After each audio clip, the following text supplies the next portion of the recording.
At Aurora, our mission is to deliver the benefits of self-driving technology safely, quickly, and broadly. Self-driving technology will change the world and radically transform transportation, making mobility more accessible for all, getting crucial goods where they need to go, and most importantly, saving lives. Aurora was founded in 2017 by three of the world's leaders in self-driving, who together bring decades of experience from the self-driving industry. Today, we have over 1,600 employees across 8 cities, including Pittsburgh, San Francisco, Mountain View, Bozeman, and the Dallas and Seattle metro areas. We're building the next generation of self-driving with powerful, independent, and robust technology, the Aurora Driver. The Aurora Driver was designed to operate any vehicle type, from a sedan to a Class 8 truck. Plus, our industry-leading sensor suite, including our custom-built FirstLight LiDAR, is engineered to see more than twice the distance of even the most advanced conventional LiDAR systems, unlocking the reaction time necessary to travel safely at highway speeds. We're working with an ecosystem of strategic partners to deploy the Aurora Driver as a service across trucking, ride-hailing, delivery, and more. Safety is the core of our business. Our voluntary safety self-assessment report details our robust safety approach, and our safety advisory board includes external experts from fields including aviation, trucking, and emergency medicine. We're committed to building a better future powered by self-driving technology, and we also care about making a difference today in the communities where we live. In Mountain View and the Bay Area, we partner with local school districts and community organizations to inspire and support the next generation of STEM leaders. During the pandemic, we donated devices to local students who needed them for remote learning.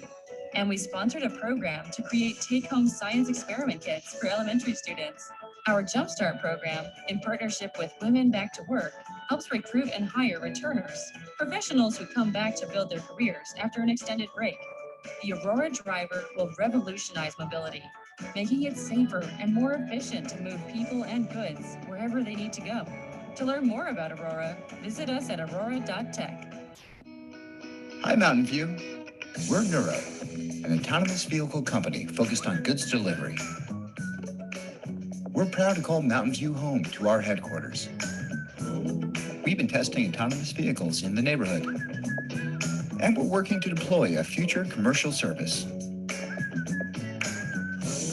What a year it has been. Thank you, former Mayor Abby Koga, Mayor Kamei, and the City Council for your strong leadership, and we look forward to continuing to work together to better everyday life through robotics.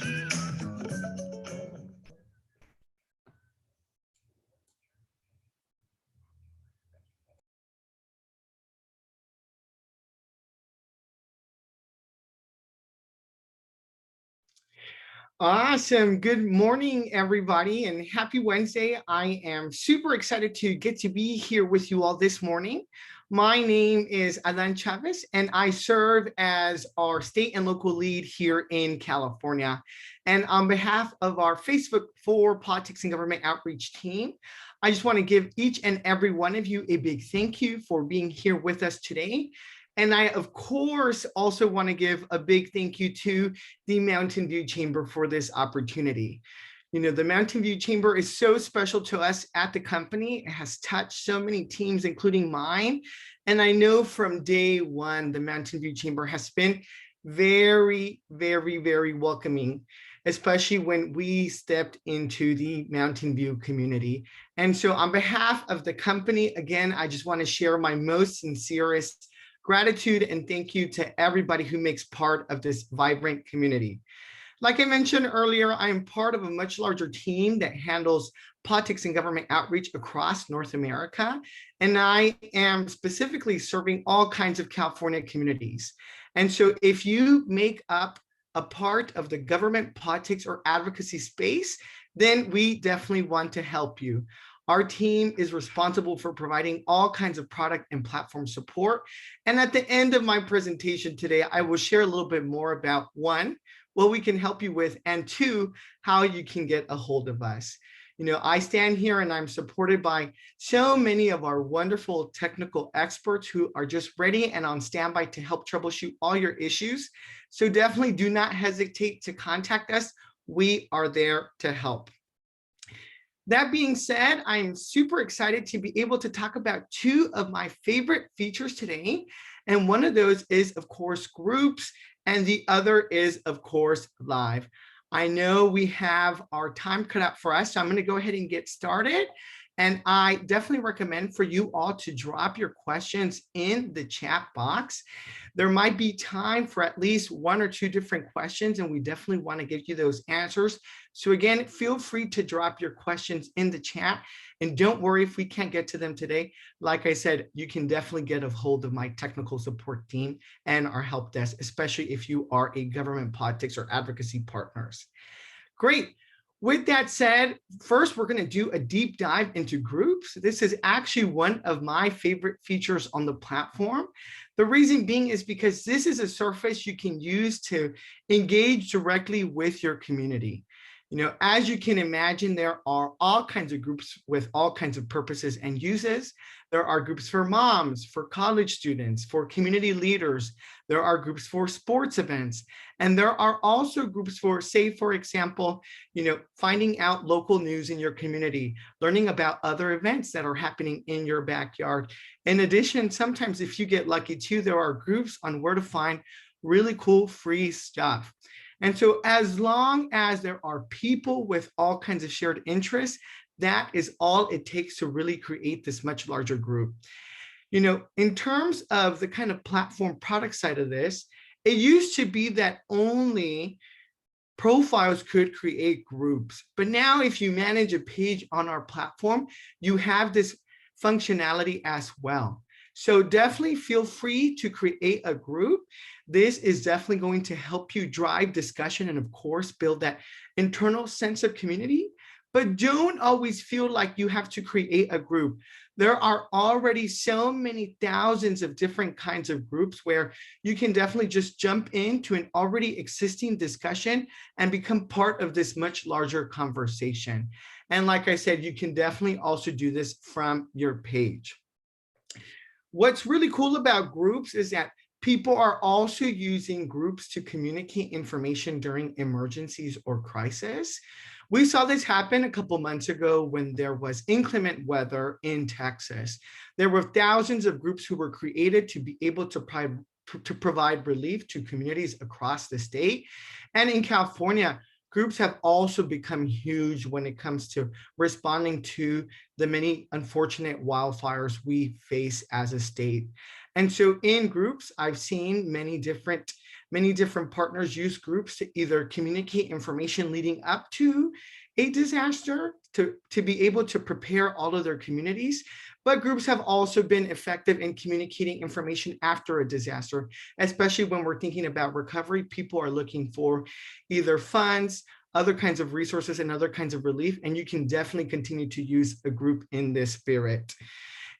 Groups are another great tool we offer for folks. And as you can imagine, they are being used for all kinds of purposes.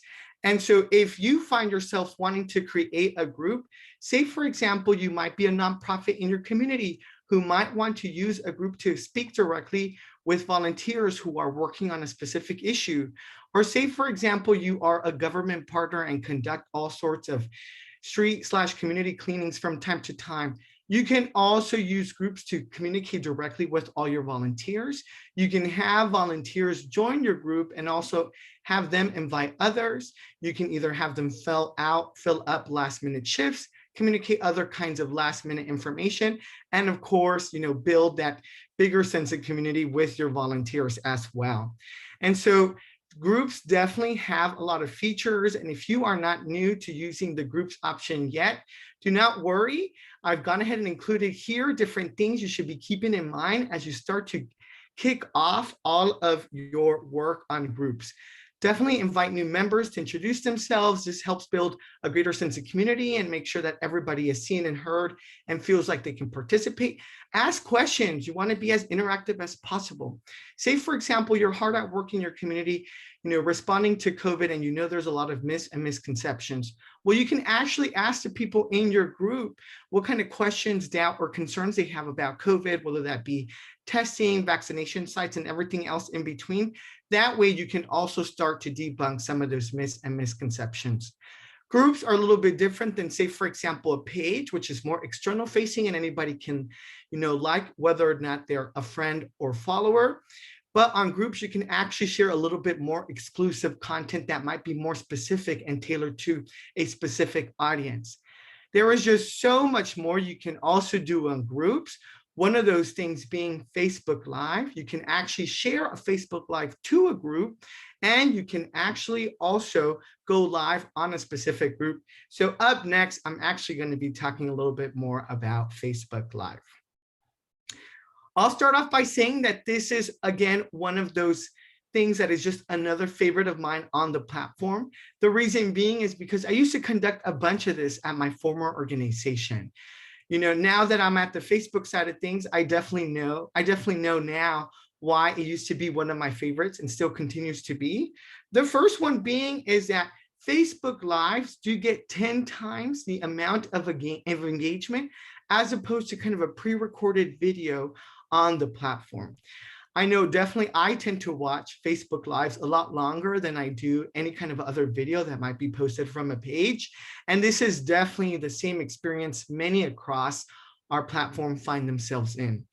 In addition, Facebook Live is really cool because as you go live from your page, your followers will get the notification that you have done so. This is great when it comes to building that sort of last minute audience. And if you haven't used Facebook Live before or are starting to use it now, I would give folks a couple of minutes from the moment that you go live so that you can continue to build that audience, create much larger impact, and reach as many people as possible. Once you do go live, a couple of tips and tricks to sort of keep in mind. One, definitely feel free to tag others in your post. This is something I'm not seeing from many government politics and advocacy partners. If you tag someone in the post of the Facebook Live, this will encourage them to share it. And that, of course, in turn means that you're reaching way more people. In addition to that, you might have a staffer or two, if possible, especially if bandwidth and capacity allows. You might have them engage with comments in real time, whether that's responding or liking comments, or if that's not possible during the Facebook Live, in case your hands are tight, you can always go back to the Facebook Live feed and be able to respond or like those comments. This will, in a way, re-up your Facebook Live to the Facebook feed one more time, which of course will help you to continue driving people to it. As soon as you conduct your Facebook Live, what's really cool is that this video will actually live on your page. So we don't get rid of it. You definitely continue to have access to it. And so another kind of cool tips here is that, one, I would definitely encourage people to keep coming to your page to check out the Facebook Live in case they might have missed it. I would cross-post the link to other social media platforms, including Instagram, and I would even include it on, say, for example, one of your websites, or if you tend to send email blasts, you can also include a link to your most recent Facebook Live there. And again, don't forget to continue liking, responding to comments. Not only will it help you, but it will also help anyone who is tuning in feel seen and heard, and it will definitely help encourage their participation moving forward. And if you are new to, let me back up here. If you are new to using the Facebook Live feature and you're like, hey, Adan, this is cool, sounds great, but I actually don't know where to get started, don't worry. Don't overthink it. There are definitely tons of different reasons as to why you should go live. One, say, for example, there is a hot topic in your community, and again, you want to be part of this larger discussion. You can jump on a Facebook Live and talk about this hot topic. If it happens to be that you know a community leader or expert in the room in the specific conversation, definitely invite them and interview them. People are going to really appreciate that one-to-one FaceTime. In addition, you can also go live in an emergency if you want to provide people kind of last minute information about where to receive help, where to get the sufficient support, or just what is going on the field, just because we know that emergencies information is critical, then you can definitely use Facebook Live to support you in these efforts. And finally, say, for example, there is just a bunch of questions in your community about a particular topic, or there's something new happening, or there's an upcoming event that people just really want to learn more about. You can also jump on a Facebook Live and conduct an Ask Me Anything, where you're answering all the questions you're receiving from the comments or questions you might have received beforehand. And at that point, you're providing people with the critical answers that they need on the spot. Great. So here's a little bit more in terms of what my team can help you out with. Say, for example, you are a government politics or advocacy partner and you're trying to get your page verified, are impacted by some sort of mug, are looking to merge different pages. You got access to a new page, but you have an old existing surface. This is a little bit more about where we can step in and support you. All you have to do is go to our facebook.com/gpa/helpdesk. And that is where you can submit a ticket directly. So don't hesitate, especially if you are a government politics and advocacy partner. My team is there to help you out. So definitely fill out a help desk ticket as soon as you encounter any sort of issue on the platform. And the last call out I'll make here is that we actually have a Facebook site with all kinds of best practices on Facebook, on Instagram. I know today I only had the opportunity to talk more specifically about groups and live. So definitely check out our Facebook page specifically for government politics and advocacy partners. That's facebook.com/GPA. This is where you can find all kinds of tailored resources specifically for you. Awesome. That is it from me. Hopefully we have time for at least 1 or 2 questions. I'm going to go ahead and stop sharing my screen here so that I can take a peek at that. And again, just want to say a big thank you to each and every one of you here, and of course the Mountain View Chamber for their partnership. They have been phenomenal people to work with, and we are excited to continue being part of this community and seeing what else we can contribute in this space. Awesome. Seems like I have time for 1 question. I'm going to go ahead and read it out loud and of course answer it. So 1, what are tips for helping a group size grow? So 1, like I said earlier, either if there is not an already existing conversation, you might want to create a specific group of your own.